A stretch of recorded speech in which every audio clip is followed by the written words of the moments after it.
सजी पद्मिनी माता संग 16,000 दीवानी, तभी हवाएं लगी बोलने जय जय मात भवानी। चली आज अलौकिक ढंग से चित्तौड़ी ठकुरानी, चली आज आकाश छेदने स्वयं पद्मिनी रानी। अब तक रण में राजपुतानी खेल आपने देखा, लेकिन नहीं भुलाया जा सकता जौहर का लेखा, नहीं भुलाया जा सकता बलिदानी ज्वालाओं को, नहीं भुलाया जा सकता 16,000 माओं को, नहीं भुलाई जा सकती कन्याओं की अटखेली, नहीं भुलाई जा सकती वो दुल्हन नई नवेली, नहीं भुलाई जा सकती वो गर्भवती योद्धानी, नहीं भुलाई जा सकती है कभी पद्मिनी रानी।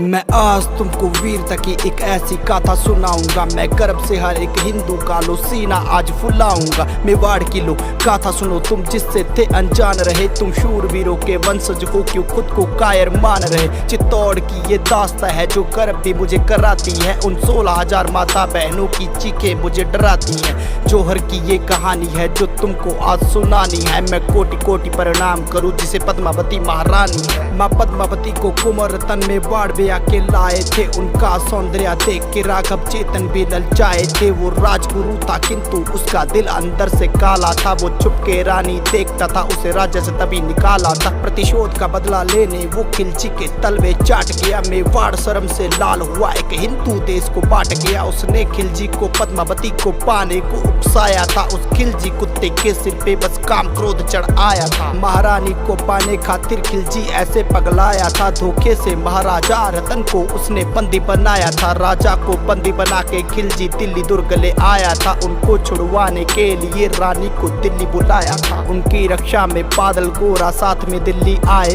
सबसे पहले महाराजा रतन जी कैद से छुड़वाए।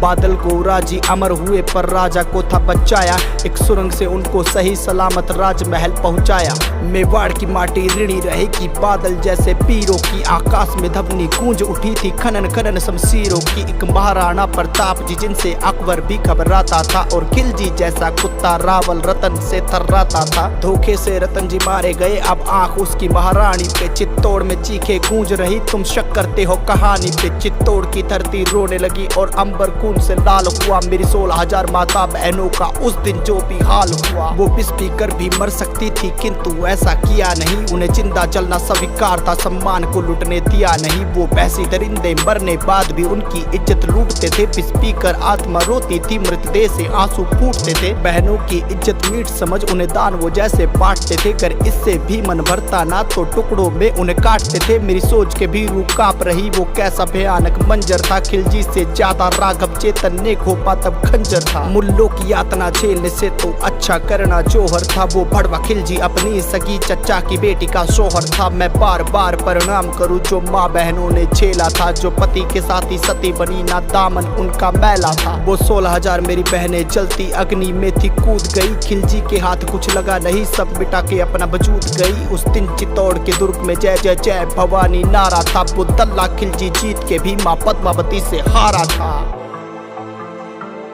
उस दिन उस अग्नि कुंड में कुछ गर्भवती बहनें भी कूदी थी। सोचो क्या भयानक मंजर होगा वो, मेरी सोच कर ही रूह कांप उठती है।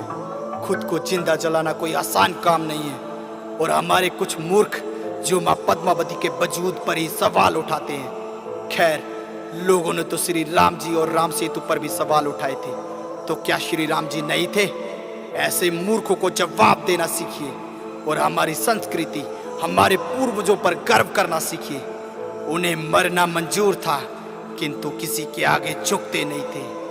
उन्हें मरना मंजूर था, किसी के आगे झुकते नहीं थे।